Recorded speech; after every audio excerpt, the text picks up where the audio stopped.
आज हम पौधों के पैदा होने के बारे में पढ़ेंगे, यानी कि प्लांट्स कैसे पैदा या प्रोड्यूस होते हैं। हम अपने आसपास बहुत से पौधे देखते हैं। कहाँ-कहाँ? जैसे कि गार्डन में, पार्क में, खेतों में और जंगलों में।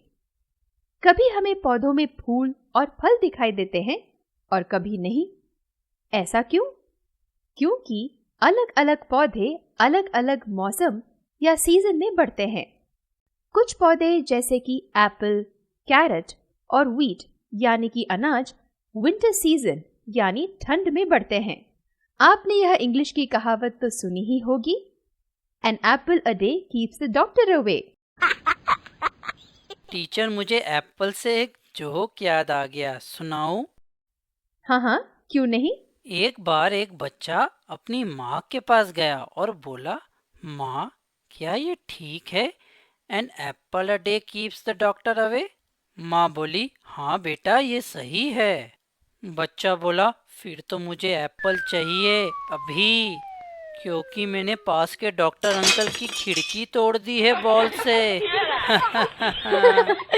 बढ़िया जोक आनंद। हम सभी जानते हैं कि लायन जंगल का राजा है। इसी तरह फलों का भी एक राजा है। क्या आप बता सकते हैं कौन है वो? चलो, मैं आपकी थोड़ी मदद करती हूँ। यह फल बच्चों को बहुत पसंद है। यह गर्मी के मौसम में आता है। आपने जरूर सोच लिया होगा। हाँ, आम यानी कि मैंगो, फलों का राजा, जो समर यानी कि गर्मियों की छुट्टी में आता है। चलो, मैं आप लोगों से मैंगो को लेकर एक पहेली पूछती हूँ। एक बास्केट में 5 मैंगोज हैं और 5 बच्चे उसके लिए खड़े हैं।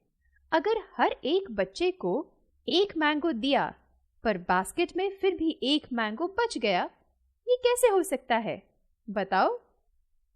हो सकता है कोई बच्चे की मम्मी ने उसे एन वक्त पर बुला लिया हो और उसने मैंगो ना लिया हो। नहीं, सभी को एक मैंगो मिला। हो सकता है कोई बच्चा कहीं और से एक मैंगो ले आया हो। नहीं, ये भी नहीं हुआ। क्या मैं बताऊं? आखिरी बच्चा जिसने मैंगो लिया, उसको मैंगो के साथ बास्केट भी मिली। सरल पहेली है ना? आखिरी बच्चे की किस्मत अच्छी थी। हो सकता है उसने शांति से अपनी टर्न आने का इंतजार किया हो। मैंगो के अलावा वाटरमेलन, पंपकिन और राइस भी समर में बढ़ते हैं। तो हमने देखा कि हमें सभी फ्रूट्स, वेजिटेबल्स और ग्राम्स पूरे साल नहीं मिलते, क्योंकि अलग-अलग पौधों की अलग-अलग जरूरतें होती हैं, जैसे कि पानी, गर्मी, हवा और मिट्टी को लेकर। कुछ पौधों को गर्मी चाहिए और कुछ को सर्दी।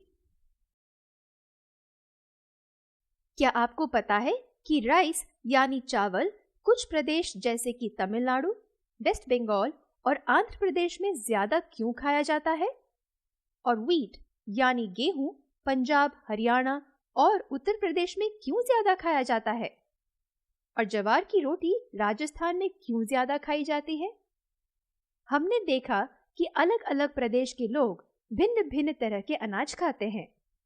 ज्यादातर लोग वही खाते हैं जो उन्हें आसानी से मिल जाता है और पास में भी।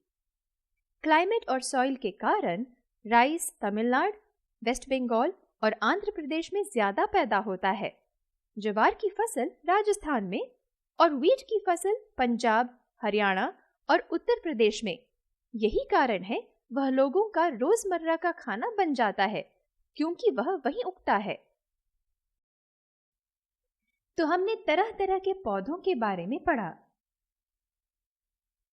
पर क्या आपको पता है कि नए पौधे कहां से आते हैं? ज्यादातर पौधे बीज यानी सीड से आते हैं। हाँ, वही सीड जो आप फल खाने के बाद फेंक देते हैं, उन्हीं से। क्या आपको पता है कि ग्रेन्स जैसे कि व्हीट, राइस, मेज जो हम रोज खाते हैं, वह और कुछ नहीं पर सीड्स ही हैं? ज्यादातर सीड्स के अंदर छोटा बच्चा पौधा छिपा होता है जो बढ़कर एक नए पौधे का रूप ले लेता है। क्या आपको हमारे देश का नेशनल ट्री पता है? वो है बैनियन ट्री। ये विशाल पेड़ भी एक छोटे से सीड से आता है ना कमाल की बात?